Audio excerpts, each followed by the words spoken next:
सकते हैं ये जो आपका पेपर है वो 6 फरवरी को आपका एग्जाम हुआ है 2023 में, जिसका हम हिंदी का व्याख्या सहित प्रश्न पत्र हल देखने वाले हैं, जिसमें आपका जो हिंदी में पहले आपके अनसीन पैसेज दिया जाता है, यानी कि अपठित गद्यांश, उस गद्यांश में से आपको क्वेश्चन छांट के देने होते हैं। तो ये बहुत ही सरल पोर्शन हो जाता है। साथ ही आपसे, क्योंकि सीटेट है वो आपकी पूरी की पूरी पेडागोगी की बेस्ड होता है। जो भी सीटेट एग्जाम होता है वो पेडागोगी, अगर आपने पेडागोगी समझ लिया तो आपका सीटेट एग्जाम बिल्कुल भी क्लियर हो जाएगा, कोई भी दिक्कत नहीं आएगी। काफ़ी लोग कहते हैं कि सीटेट एग्जाम काफ़ी कठिन होता है, लेकिन हम आपको बता रहे हैं कि सीटेट एग्जाम बहुत ही ज़्यादा सरल होता है। आपको करना क्या है, बस आपको थोड़ा सा उसमें सोच समझ के क्वेश्चन आंसरों को हल करना है। हम आपको इसकी ट्रिक्स वगैरह भी बताते चलेंगे। तो अभी हम देखते हैं अपना पहला क्वेश्चन, जिसमें दिया गया है कि निम्नलिखित गद्यांश को पढ़कर पूछे गए प्रश्नों के सही सबसे उपयुक्त उत्तर वाले विकल्प को चुनिए। साहस की जिंदगी सबसे बड़ी जिंदगी होती है। ऐसी जिंदगी की सबसे बड़ी पहचान यह है कि वह बिल्कुल निडर, बिल्कुल बेखौफ होती है। साहसी मनुष्य की पहली पहचान यह है कि वह इस बात की चिंता नहीं करता कि तमाशा देखने वाले लोग उसके बारे में क्या सोच रहे हैं। जनमत की उपेक्षा करके जीने वाला आदमी दुनिया की असली ताकत होता है, और मनुष्यता को प्रकाश भी उसी आदमी से मिलता है, और अड़ोस पड़ोस को देखकर चलना यह साधारण जीव का काम है।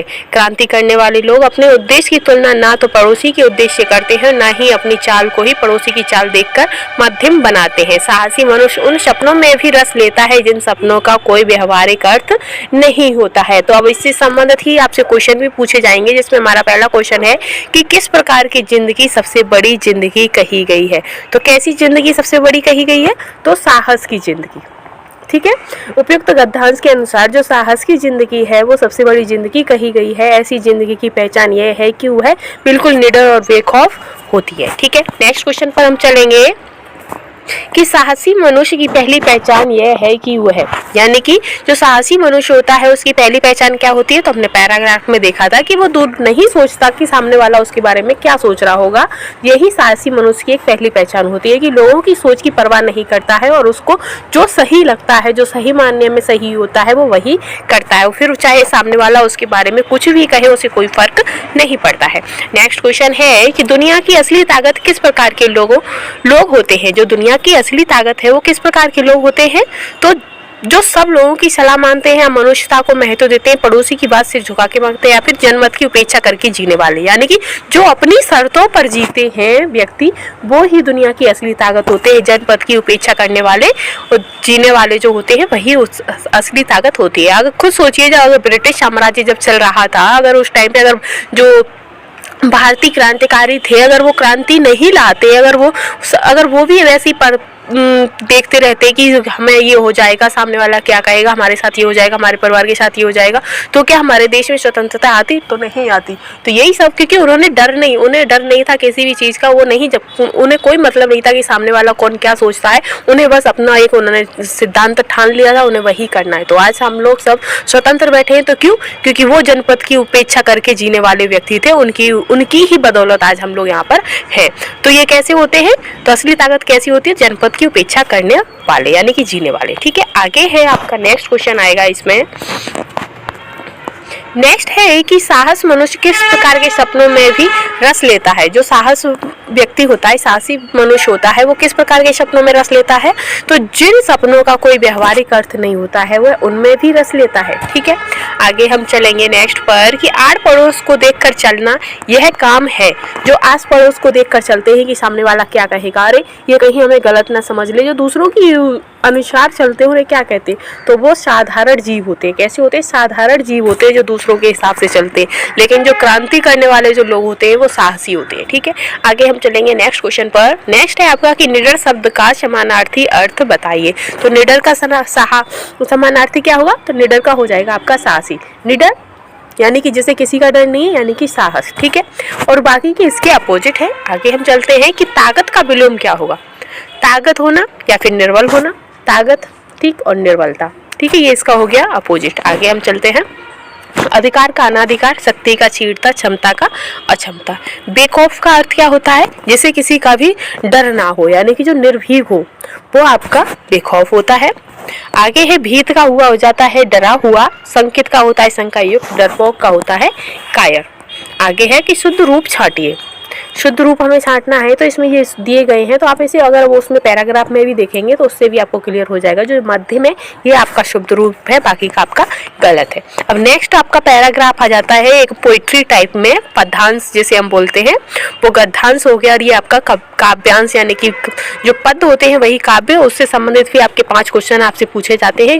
एक तो सीटेट में सबसे अच्छी बात तो ये है कि इसमें ये आपके फ्री के नंबर होते हैं। अगर आप थोड़ा सा भी इसमें ध्यान लगा के या की प्रैक्टिस अगर आपने की है तो ये आपके नंबर कहीं नहीं गए। आप देख सकते हैं कि 10 क्वेश्चन ऊपर के हो गए जो हमारे एकदम फ्री के थे, एकदम फ्री के, और 5 क्वेश्चन ये है ये आपके एकदम फ्री के, यानी कि हिंदी में 15 नंबर तो आपके बिल्कुल फ्री के ही हैं। ठीक है, आगे है कि चंदा तारों की सहज क्रांति, नदियों में है मुस्कान भरी, है पवन झकोरों में दुलार, खेतों में है दौलत बिखरी, पग पग मेरा विश्वास भरा, तब से ये है जीवन निखरा, प्रखर कर्म का पाठ सतत पढ़ाती मैं भारत माता हूँ, मैं ब्रज सदृश विपदाओं को भी अनायास सह लेती हूँ, सुधा दान कर औरों को मैं विष पीकर मुस्काती हूँ, धीरज का पाठ पढ़ाती हूँ, गौरव का मार्ग दिखाती हूँ, मैं सहज बोध में मैं सहज शक्ति, सुविवेकी भारत माता हूँ।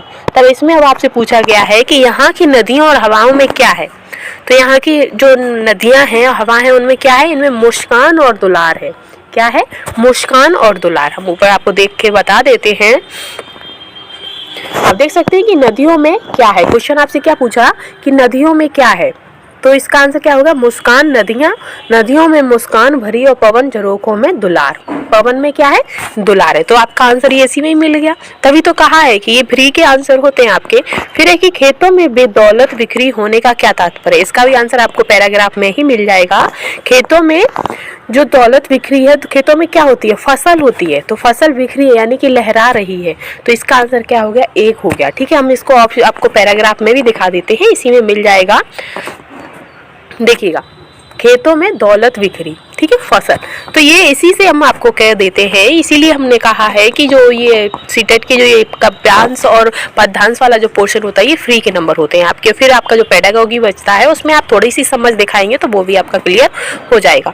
तो फिर है कि भारत माता को सुविवेकी क्यों कहा जाता है, भारत माता को जो सुविवेकी क्यों कहते हैं, क्योंकि वह सुधा पीकर मुस्काती है, आपकी क्यों धैर्य व गौरव का पाठ पढ़ाती है, तो इसका जो आंसर होगा वो यही हो जाएगा, क्योंकि जो हमारी धरती माँ है वो धैर्य और गौरव का पाठ पढ़ाती है। ठीक है, आगे हम चलेंगे। 12वां हो गया आपका 13वां क्वेश्चन पर। 13वां है कि किसके पग में विश्वास भरा है, किसके पैरों में विश्वास भरा है, भारत माता के पैरों में, पग पग मेरा विश्वास भरा, तब से ये जीवन निखरा, तो ये भारत माता की बात हो रही है। फिर है कि चंदा तारों सी सहज कांति, पंक्ति में निहित अलंकार कौन सा है, चंदा तारों सी, चंदा तारों सी यानी कि जो तारे हैं और चंदा है उनकी जो कांति है सहज सी कांति, तो इनकी उपमा की गई है, क्या की गई है, उपमा, तो इसमें कौन सा अलंकार हो जाएगा, उपमा हो गया। यानी इसमें जो सी लिखा है आपका, सा जैसा सी, ये जो आता है ये आपका जिसमें एक दूसरे की वस्तु की समानता ली जाए, तुलना की जाए आपस में या समानता की जाए, वहां आपका क्या हो जाता है, उपमा अलंकार हो जाता है। ठीक है, अब आगे हम बढ़ेंगे।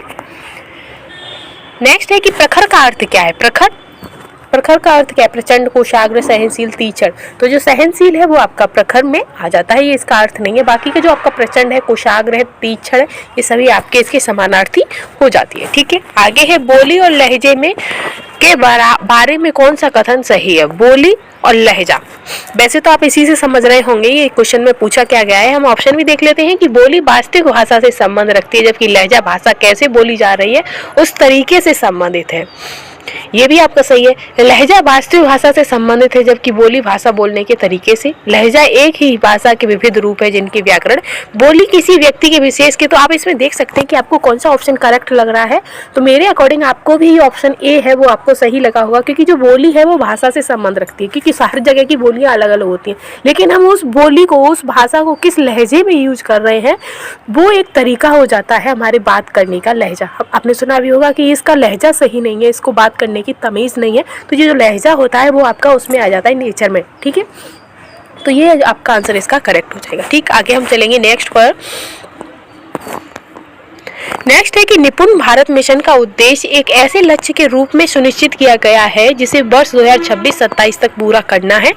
कक्षा 1 में साक्षरता के लक्ष्य इस तरह रखे गए हैं कि बच्चे क्या कम से कम 2 से 3 वर्ड वाले शब्द सरल शब्द पढ़ पाए, या फिर आयु उपयुक्त अपरिचित पाठ्य सामग्री में आए कम से कम 4 से 5 सरल शब्दों को छोटे छोटे वाक्यों में पढ़ पाए। और ऑप्शन लिख लेते हैं हम, या फिर प्रति मिनट इस शब्दों सहित पढ़ पाए, या फिर प्रति मिनट कम से कम 60 शब्द पढ़ सकते हैं। तो इसका जो निपुण का जो मिशन है, उद्देश्य है, वो आपका है कि आयु उपयुक्त अपरिचित पाठ्य सामग्री में आए कम से कम 4 से 5 सरल शब्दों के छोटे छोटे वाक्य बनाकर वो पढ़ पाए। ये आपका निपुण भारत का है कि जो छोटे बच्चे हैं, जिन्हें ज़्यादा कुछ नहीं तो कम से कम इतना तो उन्हें पता हो कि 4-5 जो सरल शब्द है, 4-5 उन शब्दों को मिलाकर वो एक वाक्य को पढ़ पाए। ये इसका निपुण का उद्देश्य है। ठीक है, 26-27 तक। ठीक, आगे हम चलेंगे नेक्स्ट क्वेश्चन पर।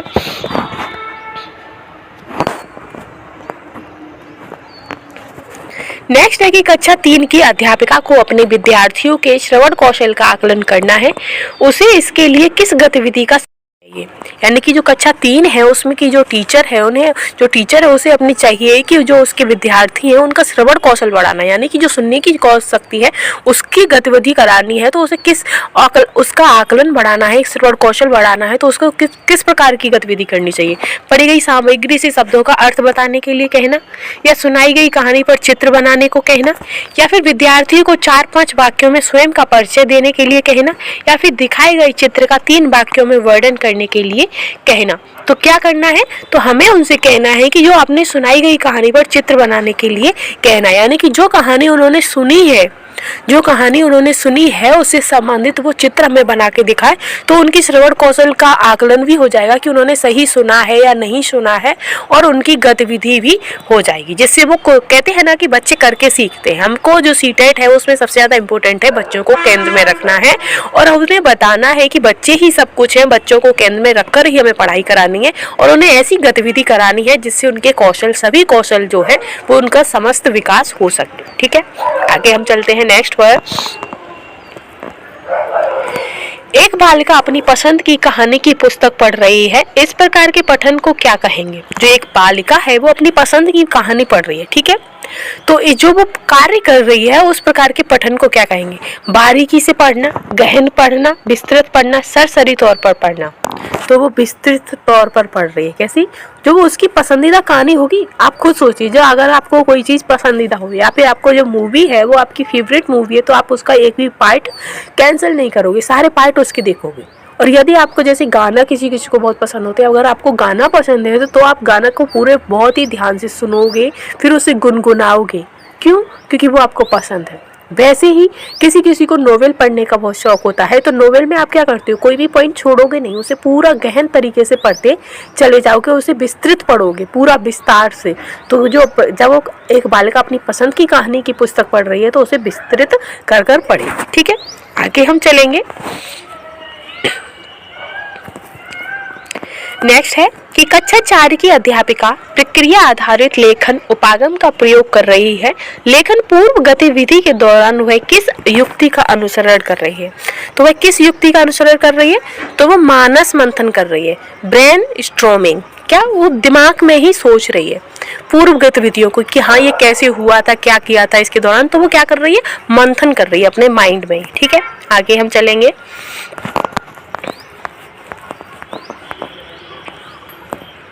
नेक्स्ट है आपका कि कक्षा 3 की अध्यापिका अपने विद्यार्थियों के साथ पठन बोधन पर कार्य कर रही है। वह किस युक्ति का अनुसरण कर रही है, पठन बोधन का कार्य कर रही है, तो वो किस युक्ति का कार्य कर रही है। तो जो एक कक्षा 3 की अध्यापिका है तो वो पढ़ी गई पाठ्य पुस्तक पर आधारित प्रश्न पूछेगी। क्या, पर जो उसने पढ़ाया है बच्चों को उसी से संबंधित क्वेश्चन पूछेगी ना, तभी तो उसका अनुसरण होगा। पाठ बोधन यानी कि बच्चे ने वो पाठ कितना समझा है, कितना नहीं समझा है, तभी तो हम पता कर पाएंगे जब हम उस पाठ से संबंधित ही क्वेश्चन पूछेंगे। तो क्या, उस पर आधारित प्रश्न। ठीक है, ऑप्शन बी करेक्ट है। आगे हम चलेंगे नेक्स्ट पर कि एक पठन संबंधी गतिविधि जिसमें शिक्षार्थी पाठ्य सामग्री के विभिन्न हिस्सों को सुनते पढ़ते हैं, तत्पश्चात कार्य को पूरा करने के लिए सूचनाओं का आदान प्रदान करते हैं, तो वो क्या कहलाएगा। तो वो ऐसी जो गतिविधि है वो गतिविधि क्या कहलाएगी, यानी कि वो एक पठन संबंधी गतिविधि है जिसमें जो शिक्षार्थी है यानी कि जो बच्चे हैं वो जो पैराग्राफ है, मान लिया हमने पैराग्राफ है, उन्हें सुन भी रहे हैं और पढ़ भी रहे हैं, उसके बाद उसको जो पूरी सूचना है जो उन्हें प्राप्त हुई है, पूरी बात जो उन्हें पता चली है, अब उसके एक दूसरे से आदान प्रदान कर रहे हैं, तो इसको फिर क्या कहेंगे, तो इसी को श्रुतुलेख कहेंगे। क्या? जिगीषा श्रुतुलेख। ठीक है, आगे है कि भारत सरकार द्वारा शुरू किए गए कार्यक्रम निपुण भारत मिशन का मुख्य केंद्र भाषा में बुनियादी कौशलों को मजबूत करना है। इसका पूरा नाम क्या है? यानी कि जो निपुण है, निपुण का पूरा नाम क्या है? ठीक है, ये हमें बताना है। तो इसका जो पूरा नाम है निपुण का आपका, तो वो आपका हो जाएगा national initiative for processing in reading with understanding and numeracy. क्या? जो national institute for proficiency in reading with understanding and numeracy, यानी कि जो बच्चे हैं उन्हें कम से कम 4 से 5 सरल शब्दों को जोड़कर उन्हें पढ़ना और उन्हें समझने का कौशल विकसित करना है उनके अंदर। ठीक है, तो इसका आंसर हो गया आपका ऑप्शन बी। आगे हम चलते हैं, ये क्वेश्चन काफी इंपॉर्टेंट भी है आपका।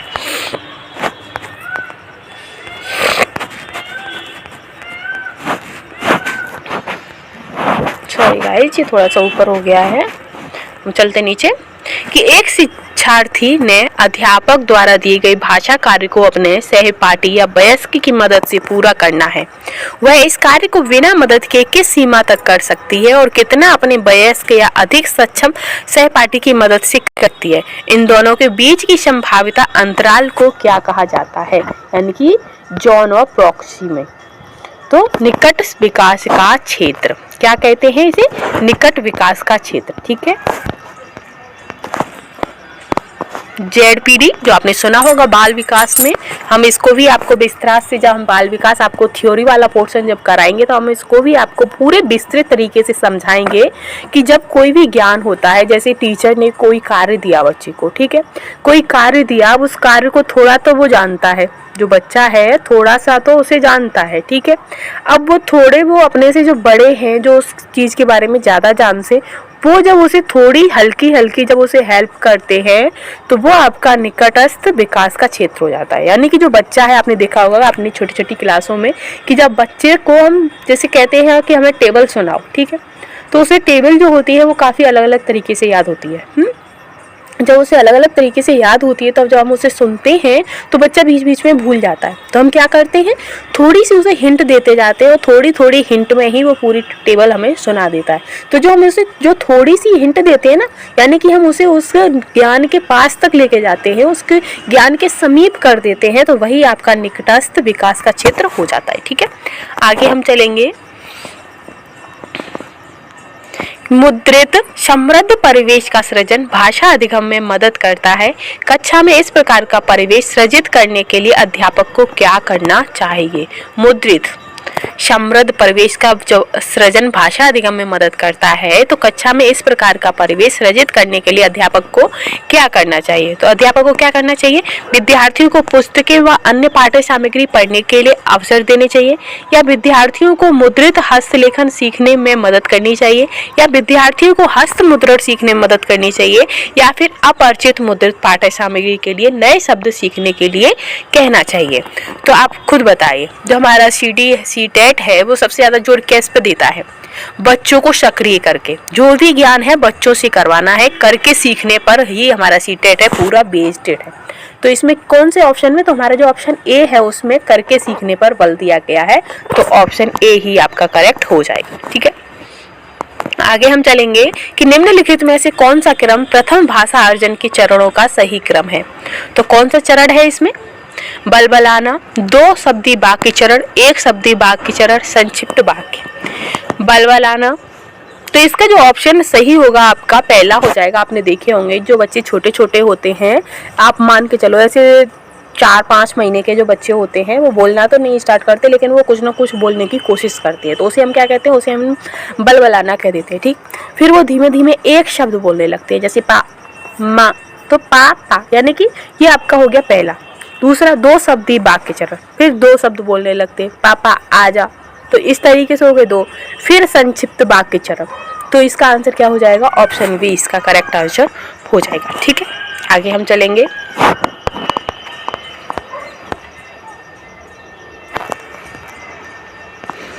नेक्स्ट है कि यह विचार किस मनुष्य सहजता भाषा अर्जन उपकरण के साथ जन्म लेते हैं और किसके द्वारा प्रतिपादित है। ये जो आपकी है ये नाम चॉम्स्की के द्वारा है। एलेड यानी कि वो है यह विचार कि मनुष्य सहजता भाषा अर्जन उपकरण के साथ जन्म लेते हैं।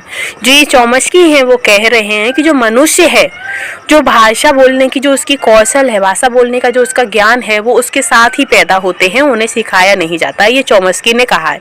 लेकिन जो लेव वाइगोत्स्की हैं वो कहते हैं कि मनुष्य भाषा अर्जन करता है, वो जन्म से सीख के नहीं आता है, वो भाषा सीखता है बाहर आके। तो इन दोनों में मतभेद चलता है, लेकिन ये जो आपकी परिभाषा है ये आपके चॉम्स्की है। चॉम्स्की ने कहा है कि जो मनुष्य है वो सहजता भाषा अर्जन उपकरण आ जाएगा ना, उपकरण साथ जन्म लेता है। ठीक है, तो ये तो हो गया। फिर एलएडी यानी कि भाषा अधिग्रहण यंत्र। चॉम्स्की का एक है जिसमें उन्होंने एलएडी का सिद्धांत दिया है। किसका? एलएडी यानी कि भाषा अधिग्रहण यंत्र। ठीक है, इसके साथ ही बच्चा जन्म लेता है, उनका मानना है। आगे हम चलेंगे। नेक्स्ट है कि नए शब्द समझती है और उनका प्रयोग करती है।